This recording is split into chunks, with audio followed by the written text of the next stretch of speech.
On va commencer le chapitre d'électrolyse. L'électrolyse, c'est une transformation forcée.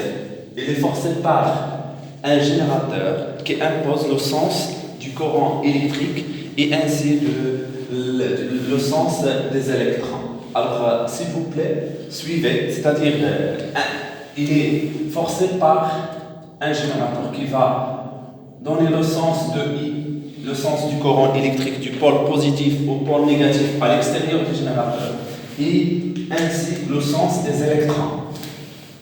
Le sens des électrons. Les porteurs de charge dans les métaux, les conducteurs métalliques, ce sont les électrons, alors que les conducteurs, les porteurs de charge pour les solutions électrolytiques, ce sont les ions, les cations et les anions. Alors vous voyez ici, si on cherche le déplacement, le sens de déplacement des cations et des anions, il faut suivre le sens des électrons. Le sens des électrons, c'est comme ça, c'est un circuit fermé comme ça. Donc, les électrons, ils ont même charge, même signe de charge que Cl-. Donc, les ions Cl- vont se déplacer dans ce sens. Cl- et Na+ dans le sens contraire. Voilà le sens de déplacement de Na+. Alors, on a vu que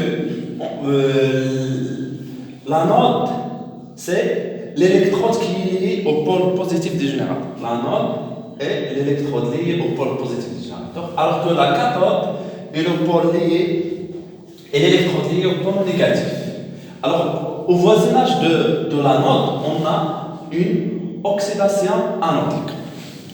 On a dit qu'il faut la prendre, pas de constante. Alors que la cathode, on a une réduction cathodique. La réduction cathodique, RC de ici c'est de constant, ici c'est de voyelle. Alors la réduction cathodique, c'est Na++ un électron donne Na. Ici on fait l'électrolyse d'une solution de chlorure de sodium. Na++ Cl-. La demi-équation, c'est la réduction cathodique. Na++ un électron donne Na. Et au voisinage de l'anode, c'est 2 Cl-. Ils vont donner Cl, le dichlore, plus 2 électrons. Alors ici, s'il vous plaît, il ne faut pas oublier, il faut savoir ajouter la place des électrons. 2 au moins. 2 au moins, il ne faut pas l'ajouter ici. Il faut l'ajouter ici. Et d'ailleurs, les couples sont donnés dans l'exercice. C'est Cl2, Cl-. Oxydant réducteur. L'oxydant, c'est une espèce chimique qui gagne les électrons.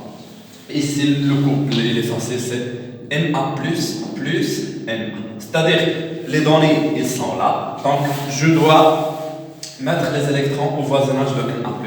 Et ici, je dois mettre les électrons au voisinage de Cl. Alors, l'équation bilan, on fait la somme.